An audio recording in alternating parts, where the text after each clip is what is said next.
Hello everybody. I just wanted to make a video talking about the new Fender Edge Signature Series Strat. I wanted to make this video for musicians and some non-musicians who are just Edge fans or U2 fans in general, because on Facebook I've been reading a lot of posts and a lot of interesting questions. So just to start off, and you guys can totally skip this, a little history about the Edge and Fender and Strats. The Edge is very well known for playing vintage guitars, and he prefers vintage guitars, at least up until now, especially Strat-wise. He usually preferred vintage Strats. In the 90s, he started experimenting and using some Eric Clapton Strats and stuff like that. And, I'm sorry, the 80s, late 80s. So, the difference, like I said, for my non-musician fans out there, is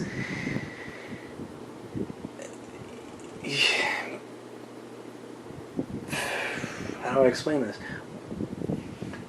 Well, back in the 70s and 60s and stuff, guitars were made a lot better quality-wise, and everything back then was just made and produced a lot better.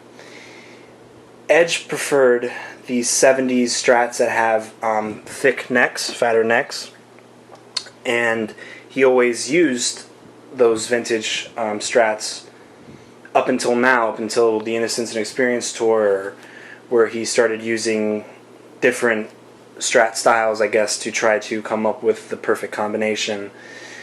Making this guitar pretty much.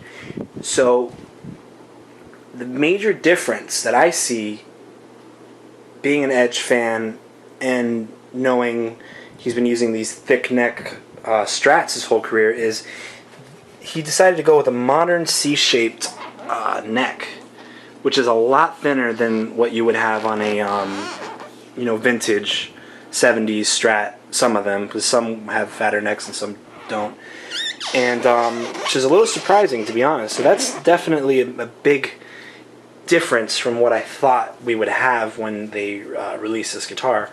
So, getting into the guitar, like I said, it has a modern C-shaped neck. It has lock-in tuners, which are pretty great, to be honest with you. It makes stringing so much easier.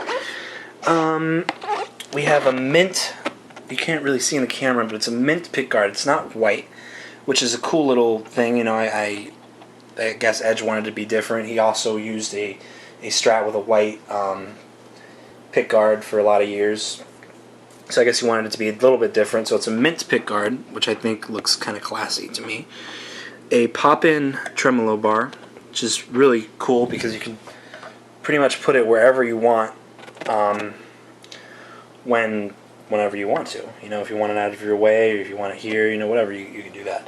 Another really cool thing that I love is this cut here, which makes playing down the neck a lot easier, playing, getting these notes versus having to kind of, adjust yourself to hit it. I'm trying to think what else. Oh, this guitar out of the box, out of the case, does need a little bit of work. It comes with 9 strings, which I don't understand why they went with 9s, considering Edge has always mostly played 10s or 11s on his Strat. So when you change the strings, this is something I found out, kind of as a rookie, when you change the strings, this bridge is going to raise because you're changing the gauge of the strings. So you're going to have to sit in the back and adjust it. And also, a cool thing that a friend of mine said to do, and actually works really well, is if you add an extra spring, I'm not going to open this, but back here you have 3 springs. If you add an extra spring between the 2 heavy strings, it'll cause your tremolo to work a lot better, in my opinion, versus it raising the bridge so much to where it's coming off the guitar, which I do not like at all. It kind of scares the crap out of me. So that's the Edge Strat. It comes in this beautiful Fender black tweed case, which is awesome. I love it. I definitely cherish this case forever.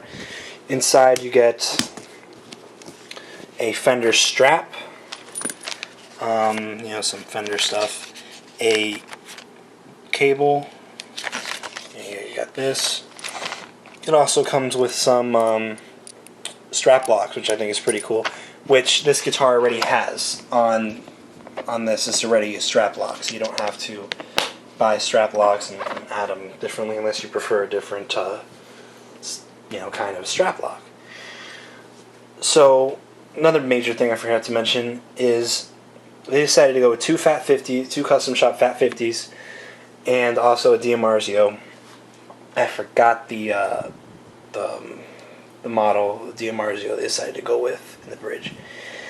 So this is a guitar, and it's beautiful. It's great. It plays amazing. It took a little time for me to get used to the neck because it is very thin. But other than that, it's a really great guitar.